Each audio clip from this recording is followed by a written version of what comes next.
Assembly ఎన్నికల్లో అదరగొట్టిన Congress parliament ఎన్నికల్లోనూ తన పవర్ చూపించాలని వ్యూహాలు రచిస్తోంది. ఇందులో భాగంగా పక్కా ప్రణాళిక రచిస్తోంది.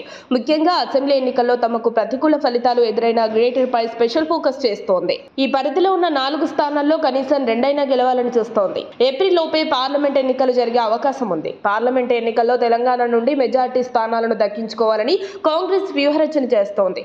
పార్లమెంటు నియోజకవర్గాలకు మంత్రులను ఇన్ఛార్జీలుగా నియమించారు. మరోవైపు పలు జిల్లాలకు ఇన్ఛార్జ్ మంత్రులను నియమించారు. హైదరాబాద్ జిల్లాకు పొన్నం ప్రభాకర్ ను ఇన్ఛార్జ్ మంత్రిగా నియమించారు. పార్లమెంటు ఎన్నికల నాటికి జీహెచ్ఎంసీ పరిధిలోని అసెంబ్లీ నియోజకవర్గాల్లో బలాన్ని పెంచుకోవాలని కాంగ్రెస్ కసరత్తును ప్రారంభించింది. ఈ మేరకే హైదరాబాద్ పరిధిలోని పలు పార్టీల్లోని అసంతృప్తులు ప్రముఖులతో పొన్నం ప్రభాకర్ సమావేశాలు నిర్వహిస్తున్నారు. ఇప్పటికే తెలుగుదేశంలో కీలకంగా పనిచేసిన మాజీ మంత్రి తూళ్ల దేవేందర్ గౌడ్ తో పొన్నం ప్రభాకర్ భేటీ అయ్యారు. దేవేందర్ గౌడ్ కుటుంబ సభ్యులతో పొన్నం ప్రభాకర్ లంచ్ భేటీ కూడా నిర్వహించారు. దేవేందర్ గౌడ్ తనయుడు వీరేందర్ గౌడ్ గతంలో తెలుగు యువత అధ్యక్షుడిగా పనిచేశారు.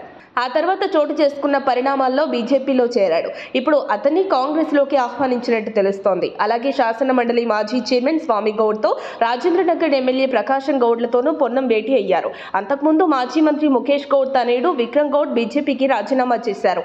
విక్రమ్ గౌడ్ కాంగ్రెస్ పార్టీలో చేరతారని చెబుతున్నారు. Congress party Goshamahal assembly incharge పదవిని విక్రమ్ గౌడ్ కు ఇస్తారనే చర్చ కూడా సాగుతోంది.